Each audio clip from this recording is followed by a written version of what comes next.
है कि अगर हम वोट डाल रहे हैं तो फिर हमारा मुखिया कौन होगा। लेकिन राकेश जी, आपको क्या लगता है कि इस बार व्यापारी वर्ग से लेकर महिला वर्ग के लोग या जो यंगस्टर्स हैं उन पर किसका कितना असर हुआ है?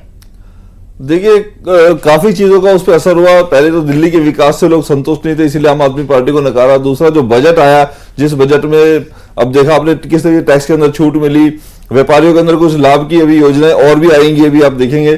तो वो सब चीजें एक इंडिकेशन था कि व्यापारी हो, चाहे महिला हो, चाहे छात्र हो, चाहे एक आम नागरिक हो, वो बीजेपी के साथ है, बीजेपी को वोट देने के लिए तत्पर दिखा।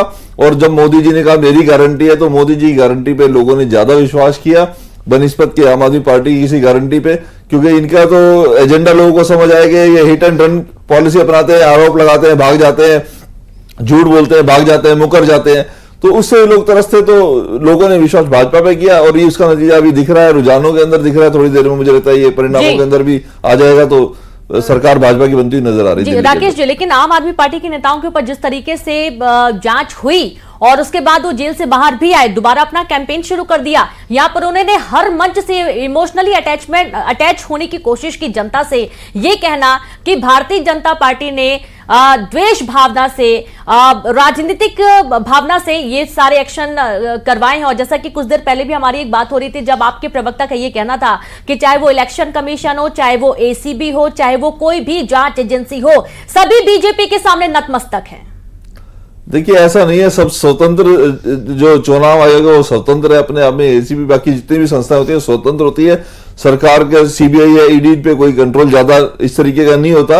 ये अगर भ्रष्टाचार करेंगे तो देखो जांच से भुगतना पड़ेगा। अभी आपने देखा दिल्ली के अंदर ही आम आदमी पार्टी की कारों के अंदर से पैसा मिल रहा है, शराब की बोतलें बरामद की जा रही हैं। तो ये भ्रष्टाचार तो खुद कर रहे हैं, दूसरे पे आरोप लगा रहे हैं।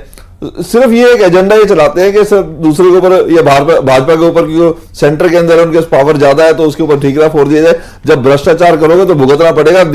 आपने जल बोर्ड के अंदर भ्रष्टाचार किया, आपने स्वास्थ्य के अंदर भ्रष्टाचार किया, आपने शिक्षा के अंदर भ्रष्टाचार किया, आपने यमुना साफ करने के नाम पर जो 7,000 करोड़ का भ्रष्टाचार किया, वो पैसा पता नहीं लगा कहां चला गया। ठीक है। तो ये जितना पैसा अपना एड पे खर्च करते हैं, अपने आप को चमकाने में खर्च करते हैं, उतना अगर देश की जनता के कल्याण में खर्च करते हैं तो शायद आज परिस्थिति कुछ चेंज होती। बिल्कुल। डॉक्टर गुलरेज जी, आप पार्टी ने कहा कि उन्होंने बेहतर काम किए, जनता ने पसंद किया और बीजेपी को ये देखा नहीं गया। ये भी कहना है कि जो जो उनके दायरे में आते उन्होंने बेहतर काम किए, लेकिन जहां पर केंद्र का कहीं भी हाथ होता है वहां पर काम जरूर बिगड़ता है और नाम आप पार्टी के ऊपर आ जाता है।